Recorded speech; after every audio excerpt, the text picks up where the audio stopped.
예, 최근에 직장 내 왕따, 즉 따돌림 문제 때문에 스스로 목숨을 끊는 안타까운 일들이 잇따르고 있습니다. 직장 내 왕따라고 하면 보통 일을 잘 못했을 것이다, 아니면 대인관계에 문제가 있겠지, 이런 편견과 함께 소수의 일로 치부할 때가 많습니다. 그러나 최근에 통계를 보면 얘기가 좀 달라집니다.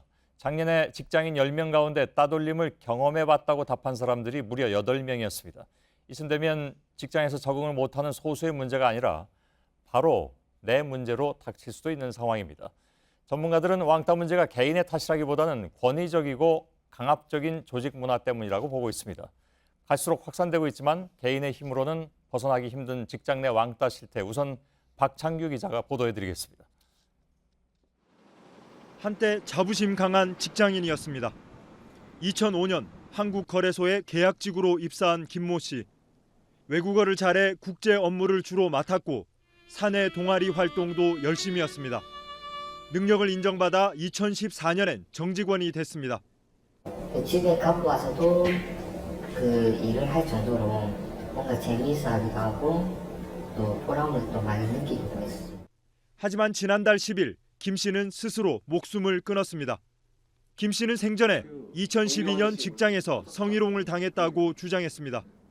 해외 출장 때 동행한 상사가 늦은 밤 호텔 방으로 불렀고 부적절한 말을 했다는 겁니다. 당시 녹음 파일도 남겼습니다.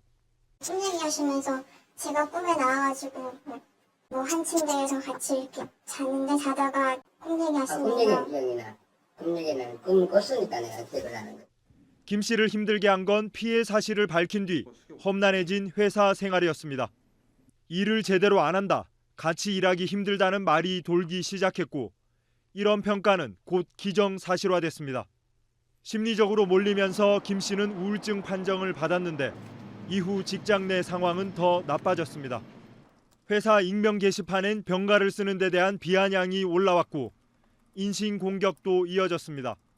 악순환이었습니다.